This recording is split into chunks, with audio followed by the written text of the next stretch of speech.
All right, welcome to a bonus episode of Witch Police Radio.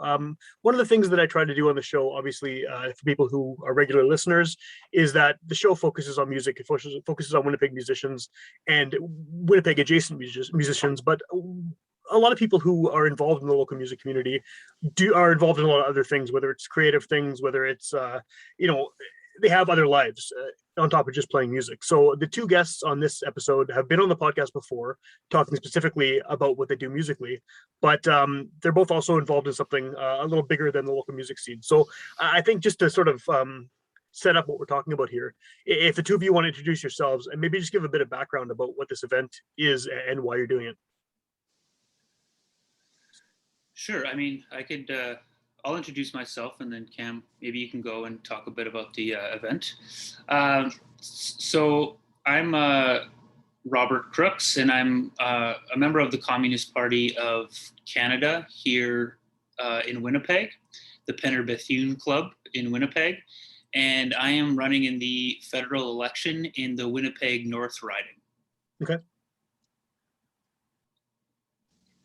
My name is Cam Scott, and I am a musician and a sound artist, a non-musician, as I say. I came up in a lot of punk and hardcore bands that I still play in, but also a lot of my activities lately have involved field recording and sort of reorganizing sound in variously abstract ways. And I'm also a member of the Communist Party of Canada, and I'm running in the federal election in the riding of Winnipeg South Centre. Are you the only two candidates in Winnipeg? Do I have that right? Yeah, for the Communist Party, that's right. Yeah. Okay, I do want to focus, on the event that you have going on, but maybe if you can just tell a bit of background about what is the Communist Party presenting, as a political party? Because I think that, there are 3 or 4 major parties that always get all the attention. People are very familiar with most of their platforms, and I think the Communist Party is often considered a fringe party, and maybe has it does have considerably less attention on it than the big 4 or 5, right? Yeah, we are a small party, but we are growing. Nationally, the party has doubled in size in the past year or so. And it's true, we get left out of a lot of like polls and debates, and we're not talked about in the mainstream media. But we are the only socialist party that's running in the election. And we're very much opposed to the capitalist system and to the other capitalist parties. And going door to door is really, it's like the election time is really the best opportunity for us to go door to door and to talk to people about what our platform is and what we stand for. And it's been very rewarding this time around. And when you actually come face to face with someone who self-identifies as a communist, I think it's much different to a lot of people than sort of the boogeyman that they've been fed their whole life through propaganda in all forms of media, really. Well, it seems like we're now in a time where, especially in the States, the idea of a communist it is definitely that, a boogeyman, and it's like a scare tactic, right, to call someone a communist. So what has that meant for you guys, just trying to get the word out about what your beliefs are and what your values are, just dealing with the idea that communist is almost a swear word for a lot of people? It's a tricky one because you have to clear this hurdle at almost every doorstep. I say almost every doorstep because there are 2 other possible responses that we hear too. Sometimes people are really excited. They're like, oh, we've been waiting for you guys. And sometimes people have no associations whatsoever. And they're really like, what are you on about? What do you mean by this? And then we get to have this highly constructive moment where we start from the problems that they're facing in the everyday, because so much of this is listening as well as talking and going around speaking to people about the harms that they face surviving capitalism. I would say that if people will actually let us bend their ear for a second, they're mostly pretty surprised at the platform, at what we are demanding.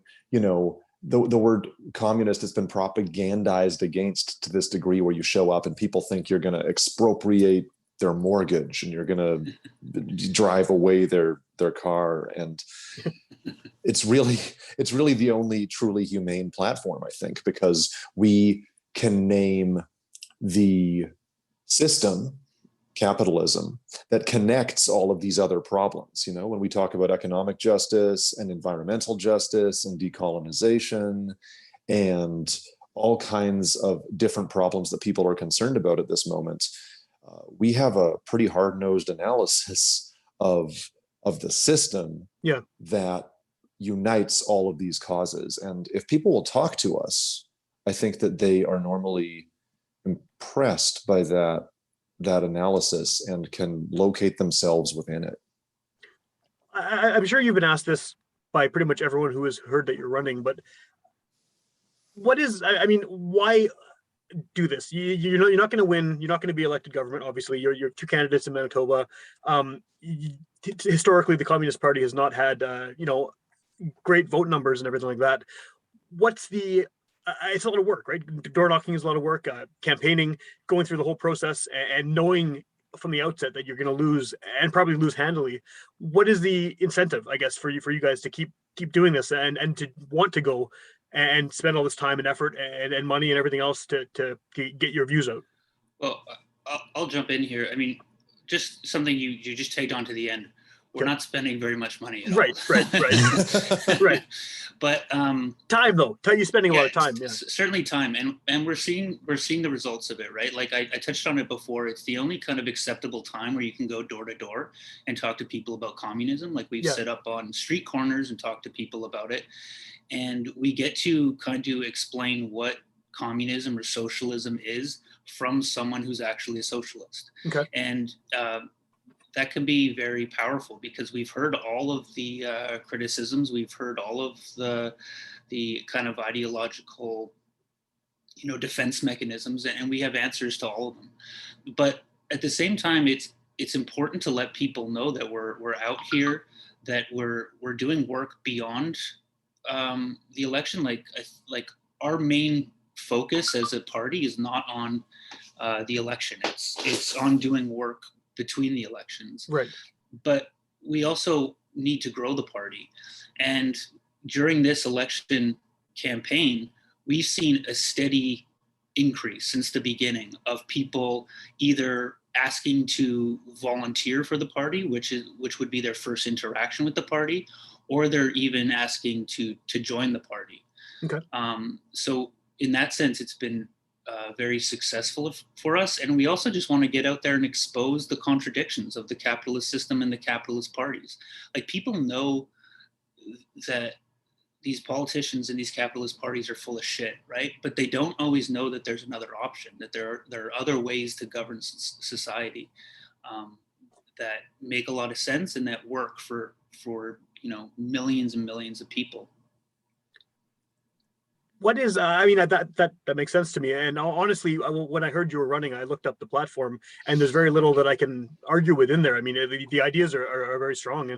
But I guess it goes back to the concern again that, like, this is another way to govern that could definitely benefit people, but it's not going to happen in this election or for the foreseeable future. So I guess the idea is to just get the word out and get the information in people's minds that this is a viable idea, and sort of grow it very slowly, grassroots style. Yeah, until such time as the revolution comes. Right. I think really, it's a tricky thing, because we are trying to build a movement using the moment of this election. It's a pressure point. It's a moment where people are really uniquely attuned to the insufficiencies of the system, and I think are angrier about the parliamentary stalemate than ever before. So we can speak to that anger, but even left-wing social democrats, the NDP, parties that frankly, when you speak about how would these ideas become policy in the short term, the best case scenario that we recommend would be like a progressive bloc, including the left of the NDP and so on, who could pass some of this stuff into reality, because the NDP truthfully has borrowed a lot of its most socialistic ideas from considerably left of its own ranks, including the Communist Party. Right. So we can envision some kind of progressive bloc, hopefully including communists, yeah. But parliament is not our focus, because the NDP wants social movements to show up for them during an election so that they can govern, within the confines of the profit system. I don't truthfully believe, this won't surprise you, that they would govern much differently than the Liberals. Right. We're trying to build a movement using the opportunity afforded us by the election. So that makes sense. And it's sorry to keep asking about that, but as someone who works in mainstream journalism, I mean, covering the election, winning the election is the goal for so many other people out there, and that's the major focus. And all they talk about is how they're going to win, kind of ahead of what they actually want to institute as policy and how they want to help people. So it's kind of almost like a reverse way of looking at it, which I think is kind of cool. But because this is a music podcast, and because you're both musicians, I don't want to sit here and make this like an ad for the Communist Party. I mean, obviously, I wish you guys the best in the election, but do you think that is there an appeal to this way of thinking, to this party, for younger creative people who maybe are involved in DIY or organizations already, and in grassroots building of community and everything through art? Yeah, I mean, is there absolutely. a connection there? Yeah. I mean, we have in our platform that we want to, fund the arts.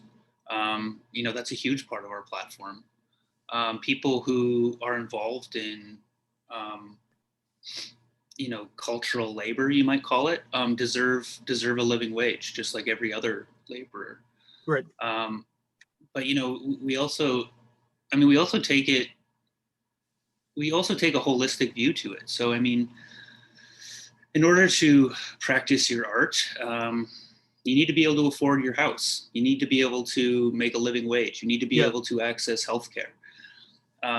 So all these things are tied together, and it's certainly young people who are in the arts. This should, our platform should resonate with them. But beyond that, it should just resonate with young people in general, I think. And you have sorry, go ahead, Cam.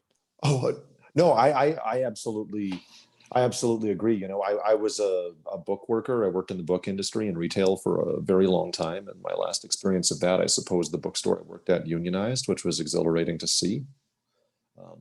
And then I've been sort of precariously freelance for this year, in addition to working for an arts nonprofit, programming a sound art festival, which is a wonderful stability to have in a plague year, Yeah, for sure.